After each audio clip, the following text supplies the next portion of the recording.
इस वीडियो में हम दुर्ग जिले के वेटिंग लिस्ट के बारे में देखेंगे। सीजी पुलिस का जो मेरिट लिस्ट आया हुआ था, वेटिंग लिस्ट में कितने ऐसे कैंडिडेट हैं उनको हम निकाल कर देखेंगे जिनका नाम दूसरे जिले से सिलेक्शन लिस्ट में आ चुका है या ज्वाइनिंग भी ले चुके होंगे। ग्रीन कलर में जो हाईलाइटेड है वो बॉयज़ के नाम है और ऑरेंज में जो हाईलाइटेड है वो गर्ल्स के नाम है जिनका दूसरे जिले से सिलेक्शन हो चुका है, मेरिट लिस्ट में आ चुका है। जिससे कि पता चल सके कि दुर्ग जिले में जो रियली वेटिंग लिस्ट के जो कैंडिडेट हैं वो कितने बच रहे हैं, ताकि हम एक अनुमान लगा सकें कि कितने वेटिंग लिस्ट के बच रहे हैं और जिनका वेटिंग लिस्ट में भी नाम नहीं है वो भी उनका भी मेरिट लिस्ट में जब सेकंड लिस्ट आएगा तो नाम आ सकता है। मैं फादर का जो नेम है इसको हाइड कर देता हूँ, ये देखिए, और उनका किस ज़िले से उनका सिलेक्शन हुआ है उनका नाम भी मैंने बाजू में लिख दिया हुआ है, जैसे अनुराग बुहा का सारंगढ़ से। इस तरह से मैं स्क्रॉल करके दिखा देता हूं आपको, क्योंकि किसी कैंडिडेट का अगर 45 नंबर 50 नंबर में भी वेटिंग लिस्ट में है तो जो सिलेक्शन वाले कैंडिडेट का निकाल देने के बाद उनका और कम हो जाएगा। अगर कोई 50 नंबर में था तो वो 10 नंबर 12 नंबर में भी पहुंच जाएंगे। ओबीसी के 3 कैंडिडेट है जिनका जनरल में भी नाम आया हुआ है। हाँ, जनरल से याद आया कि बहुत सारे ऐसे कैंडिडेट हैं जिनका ओबीसी में भी आया हुआ है, एससी में भी आया हुआ है और जनरल में भी। तो अगर ऐसे हम निकाल दें तो बहुत कम ही बचेंगे वेटिंग लिस्ट में। ये देखिए, जो डाटा मैंने निकाल कर रखा हुआ है दुर्ग जिले का उसको मैं आपको दिखा देता हूँ। जनरल के आपने देखा होगा टोटल 61 वेटिंग लिस्ट में थे, जिसमें से 23 लड़कों का तो दूसरे जिले से सिलेक्शन हो चुका है, वो उनका उसमें मेरिट लिस्ट में उनका नाम आया हुआ है, वो ज्वाइनिंग भी ले चुके होंगे। और 8 गर्ल ऐसे हैं, तो टोटल 31 कैंडिडेट ऐसे हैं जिनका दूसरे जिले के मेरिट लिस्ट में नाम आया हुआ है। तो बचे कितने? 61 में से सिर्फ 30।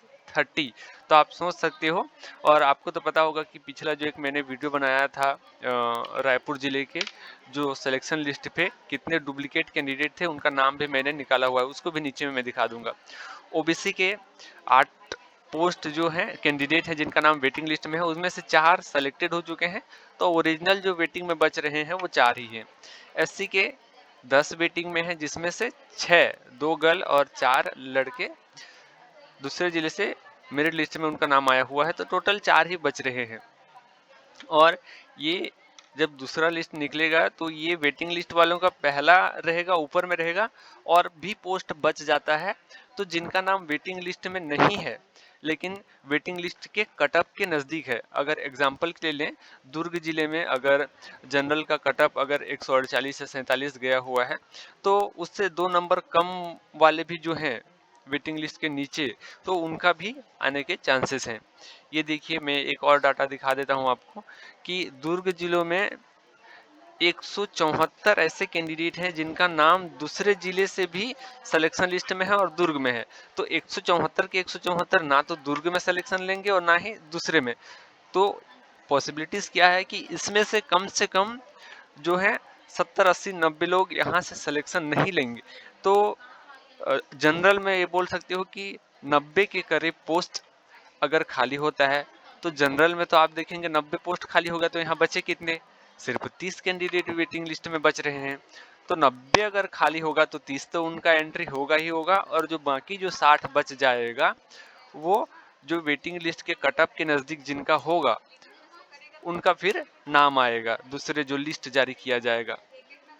बहुत लोग वेटिंग लिस्ट से रिलेटेड या सेकेंड लिस्ट से रिलेटेड कंफर्मेशन नहीं दे रहे हैं, लेकिन मैं बोल रहा हूँ कि जरूर सेकेंड लिस्ट आएगा, और जिनका वेटिंग लिस्ट में भी नाम नहीं है उनका भी होगा। आप देख लीजिएगा, सिर्फ इसके लिए आप वेट करिए, मैं कहूँगा।